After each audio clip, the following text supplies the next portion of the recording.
Assalamualaikum warahmatullahi wabarakatuh. Baik, pada kesempatan ini kami dari kelompok 3 akan mempresentasikan hasil diskusi kelompok. Kasus yang ada adalah Diana seringkali tidak menyelesaikan tugas-tugas yang diberikan dan ulangan yang diberikan oleh guru. Namun demikian, jika materi tugas dan ulangan tersebut diulangi secara besar dan individual, Diana dapat menjawabnya. Kemudian dari kasus tersebut ada 3 pertanyaan yang diberikan di sini.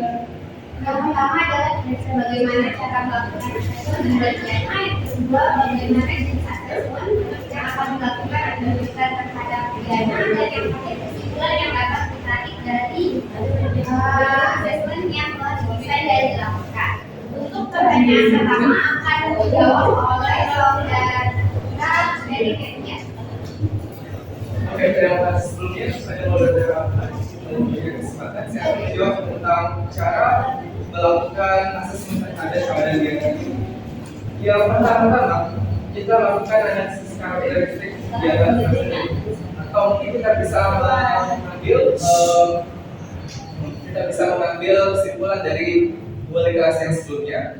Tapi sebelum itu kita perlu analisis ulang, soalnya ini masih awal semester. Dengan melakukan asesmen diagnostik kognitif serta non-kognitif untuk mengetahui lebih lengkap terkait kemampuan dasar dan kondisi awal, istilahnya kondisi psikisnya. Dan langkah kedua, saya jelaskan dulu, yang dimana kita tahu ada asesmen diagnostik non-kognitif ini berfungsi sebagai mengecek kesejahteraan sosial emosional, aktivitas selama belajar di rumahnya seperti apa, kemudian kondisi keluarga seperti apa juga, dan yang lain mungkin latar belakang pergaulannya di rumah. Dan yang ini sebagian itu untuk melihat ke capaian pembelajaran siswa istilahnya seperti awal, seperti apa dia kompetensi awalnya. Yang lainnya mungkin menyesuaikan nanti tentang teaching as a level. Sekarang kalau kita sudah mengetahui bagaimana sih siswa pada awalnya, kita bisa mengetes atau akan memberikan pembelajaran seperti apa. Karena di kurikulum Merdeka itu kita lebih menggaung-gaungkan istilahnya pembelajaran. Nah, setelah kita mendapat hasil diagnostiknya, seperti yang kita tahu, karena kita belum karena kita tidak melakukan tes, saya jadinya ngambil dari diagnostik awal yang dilakukan oleh wali kelas kelas 3 ini. Kita bisa mengetahui misalnya itu Diana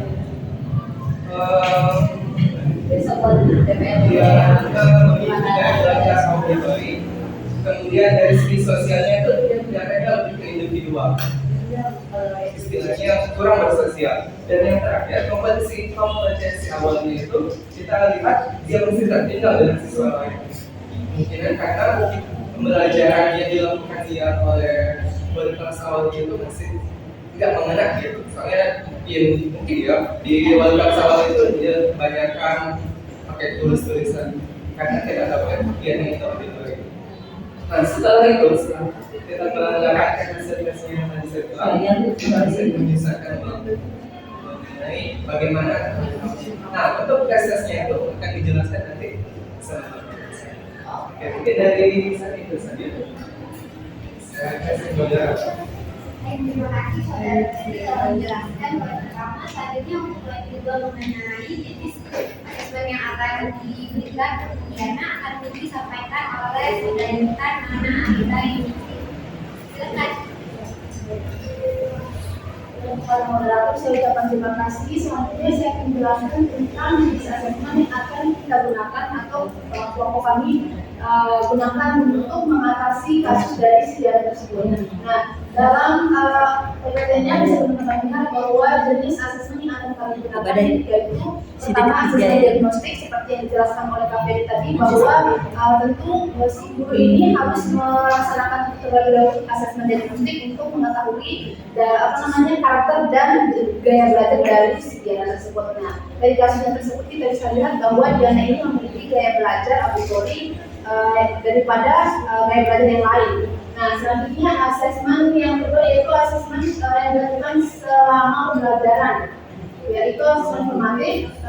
Jadi seperti kita ketahui bahwa asesmen formatif itu digunakan sebagai metode evaluasi yang dilakukan untuk evaluasi proses pengembangan peserta didik, kebutuhan pembelajaran dan kemajuan akademik selama pembelajaran. Nah, asesmen ini juga dapat membantu memantau pembelajaran peserta didik dan memberikan umpan balik yang berkala serta berkelanjutan dan dapat memberikan informasi mengenai tentang apa saja yang dihadapi peserta didik dalam proses pembelajaran proyek sehingga dukungan yang memadai dapat diberikan. Nah, pelaksanaan dari asesmen formatif ini diharapkan langsung mengetahui perkembangan Diana karena langsung mendapatkan feedback selama proses belajar berlangsung. Nah, contohnya itu guru bisa memberikan pertanyaan-pertanyaan yang berkaitan dengan pertanyaan-pertanyaan secara lisan yang bisa ditujukan langsung kepada Diana untuk mengetahui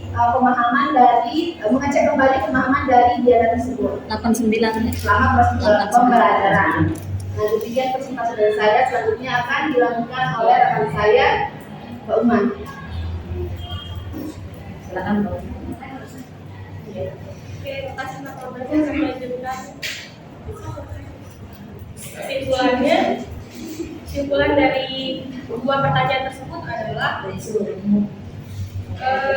tidak ada peserta didik yang bodoh, yang ada adalah kebutuhan mereka itu belum terpenuhi. Seperti pada kasus Diana, di mana gaya belajarnya adalah auditori, sebagai guru kita harus mampu memfasilitasi peserta didik sesuai kemampuannya. Kemudian kemampuan dan gaya belajarnya. Kemudian kita tetap dapat melakukan asesmen formatif dengan metode audio, ujian dasar. Kemudian bisa juga kita gunakan recording audio atau video, bisa dibantu dengan orang tua siswa, di mana kita tahu di sini siswa masih kelas 4 SD. Kemudian dengan tetap memperhatikan prinsip asesmen yang baik, yaitu yang dirancang secara adil, proporsional, valid, dan dapat dipercaya. Terima kasih. Terima kasih. Jadi setelah mendengarkan pemaparan dari rekan-rekan saya sebelumnya, kita sudah bisa mendapatkan kesimpulan bahwa pertama kita harus melaksanakan kajian intensitas untuk memastikan penyebab terjadinya kasus ini, kemudian direncanakan asesmen dengan kelompok kami harusnya berkaitan asesmen formatif, dan selanjutnya dapat disimpulkan bahwa peran serta orang tua dalam pendidikan tidak melupakan, apalagi pendidikan ini adalah pendidikan anak usia awal yaitu. Silakan apabila ada hal yang belum jelas atau ingin ditanyakan, kami memberikan kesempatan kepada dua orang. Sudah masakan ya? Dia mau kasih saran. Tulisan-tulisannya kalau satu kecil.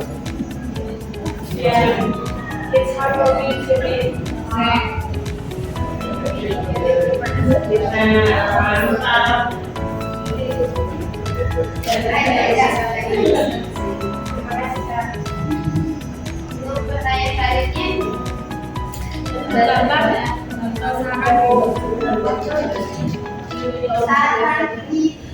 ada di asesmen slide yang asesmen sumatif di atas kan, formatif apa ya, itu gimana maksudnya? Itu kan ya asesmen yang akan diberikan yaitu asesmen formatif, asesmen kedua asesmen diagnosis dan asesmen selama pembelajaran. Maksudnya itu jenis asesmen itu ada dua. Yang pertama itu asesmen diagnostik sama asesmen selama pembelajaran. Jadi asesmen formatif itu bagian yang formatif itu jadi ada dibagi dua. Jenis asesmennya itu yang pertama itu diagnostik seperti yang dijelasin sama KPI supaya tahu jenis gaya belajarnya yang kedua itu selama proses pembelajaran. Berarti asesmen diagnostik itu adalah bagian dari asesmen formatif. Boleh kami luruskan? Ya. Terima kasih atas penelitiannya. Sebenarnya di sini harusnya kami menjelaskan bukan asesmen formatif, tapi dua jenis asesmen yang digunakan. Jadi di sini yang pertama formatif itu dijelaskan di sini. Oh iya, itu maksudnya, itu ya maksudnya. Jadi asesmen diagnostik itu bisa yang bagian Ya. dari Kan kalau kita dua berarti menjelaskan dari sobat. Dan satu hal lagi yang ingin saya sampaikan, Iya.